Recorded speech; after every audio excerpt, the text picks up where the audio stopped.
So I have a confession to make. This gospel passage is my absolute least favorite passage in all the Gospels. So back on Monday, when I begin every week, I read the passage for the following Sunday, and I spend all week thinking and praying and reflecting and tormenting myself, trying to figure out, especially this week, what in the world am I going to say?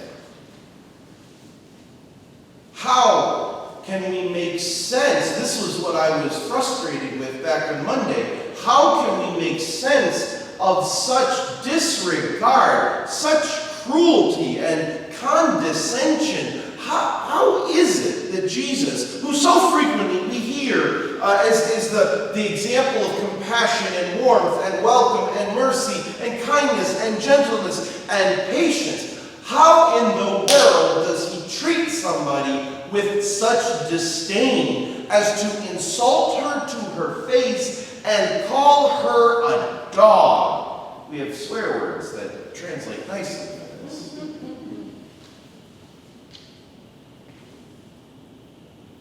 And I was praying, and I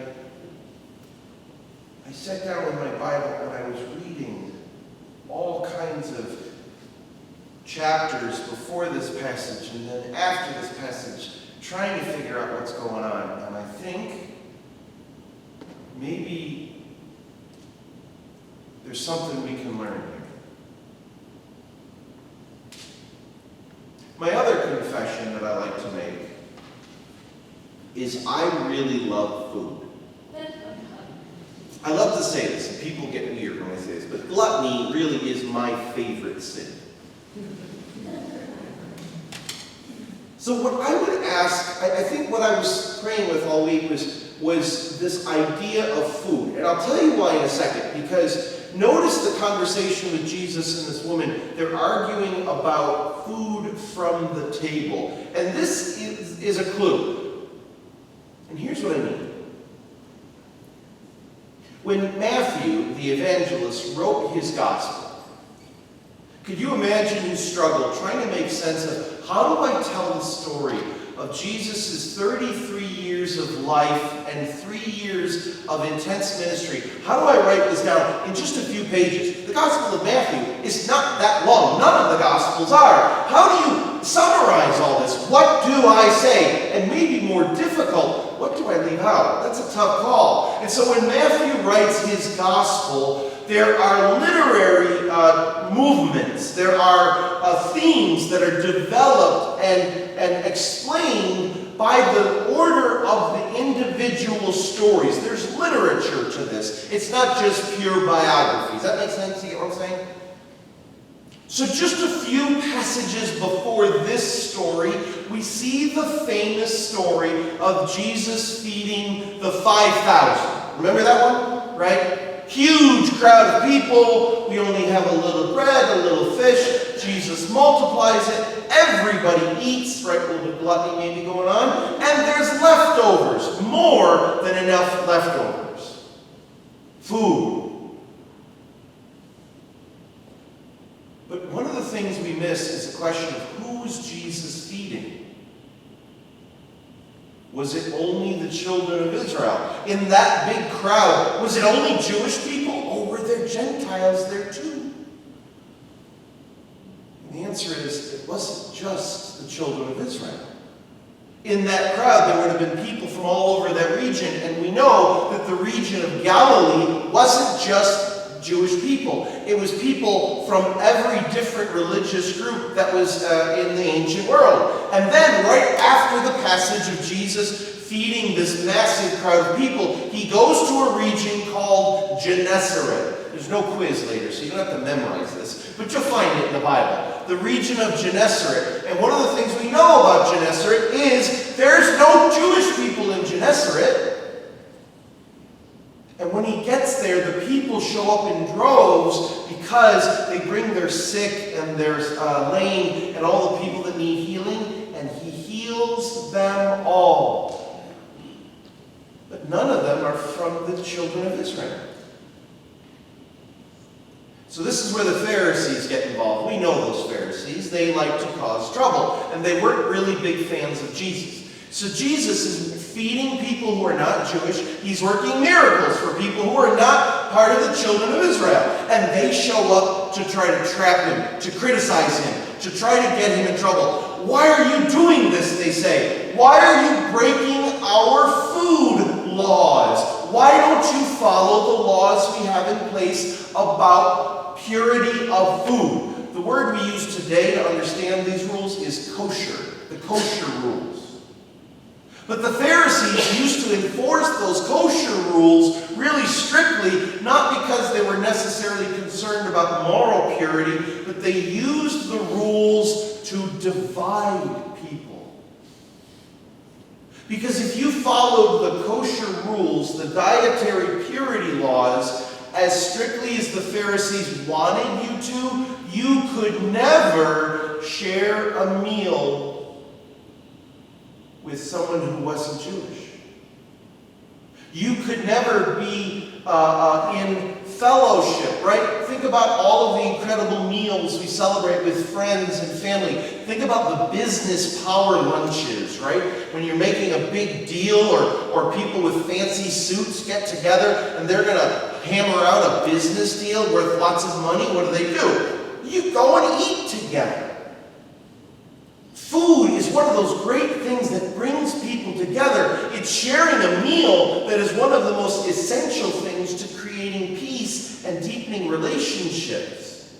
And so at the time of Jesus, the Pharisees wanted to enforce laws so that the children of Israel could never have a relationship with anybody from an outside group. That was what these rules did. They kept people divided. They kept people apart. They kept people separated. They made it so that you could never establish a relationship, a deep relationship, with somebody who wasn't from your tribe.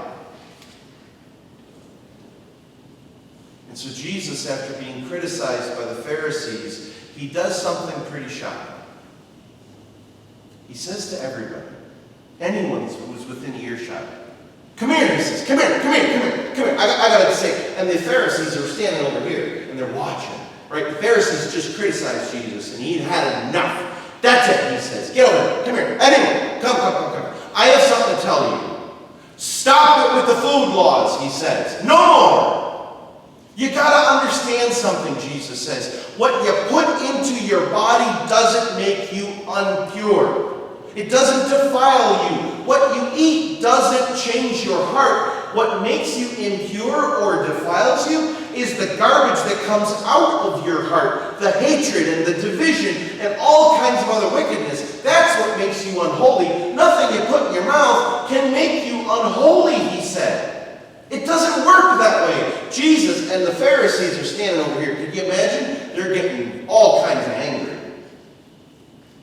No more, he says. We have to stop it with these food laws because they're separating people and it doesn't make you impure to begin with.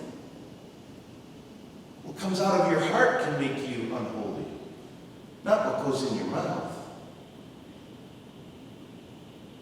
And then this Canaanite woman comes to him. Lord, heal my daughter. And Jesus is so rude and cruel. He says to her, no, it's not right that I should care for those who are not of the children of Israel. And we're thinking, wait a second. You were just feeding the people who were not Israelites. You just worked all kinds of miracles for people who are not Jewish. Why did you change your tune now? Why are you suddenly saying something so different? What's going on? And the answer to that question is, this is irony. Jesus is being ironic. You know the definition of irony. When you say or do something, but you mean its exact opposite. So Jesus is using this condescending, dramatic irony, and what he's doing is he's demonstrating the agenda of the Pharisees. This is what the cruelty of the Pharisees would look like. This is what the cruelty of keeping people separated look like. This is what it looks like when you condescend to people who are not of your tribe, when you disrespect disrespect people who are not of your in-group, this is what it looks like. Jesus is demonstrating so everyone can see clearly how cruel their agenda is. Jesus didn't mean this literally. He certainly would have never talked to a beloved child of the Father with such disrespect if he meant it. Rather, he knew her faith. He knew her persistence, but he wanted to take the opportunity to finally put that perfect exclamation point at the end of this point. Food should no longer divide people. And I think this woman understands that. She would have never approached him if she felt like he was really going to reject her. She says, Lord, even the dogs get to eat the food that falls from the table. You've been feeding us all along. You did it a few days ago with the multiplication of the food for 5,000. And here's the rest of the story. As soon as Jesus heals this woman's daughter, he then heals the sick and the lame in the whole region. And then right after that, he feeds the 4,000 again. So literary, Matthew lays out this incredible story, and at the heart of this story, feeding of the 5,000, healing people who are not Jewish, the Pharisees arguing with Jesus, Jesus saying food no longer divides people, the Canaanite woman in this really strong interaction, and then Jesus goes back to the usual script, healing all the wrong kind of people and feeding and celebrating life with all the wrong kind of people. He's using dramatic irony in the gospel passage today to show how evil and how wicked and how wrong it is when we condescend to people, when we judge people, when we exclude people who we think don't belong in our group. Jesus does not mean this literally. He's trying to demonstrate the cruelty of the frequent human agenda that we so often use still today to judge, divide, and enact condescension and cruelty. It's an interesting thought. Today, who would Jesus feed that would make us uncomfortable? Who would he invite to this banquet, this meal, where some of us might say, oh, no, Jesus, are you really inviting them? Do they really belong here? Are you sure? Because this still happens in our midst today. It certainly happens in our church. And absolutely happens in our culture. Pray about that this week. Who are you eating and drinking and sharing and celebrating life with? Who are you not?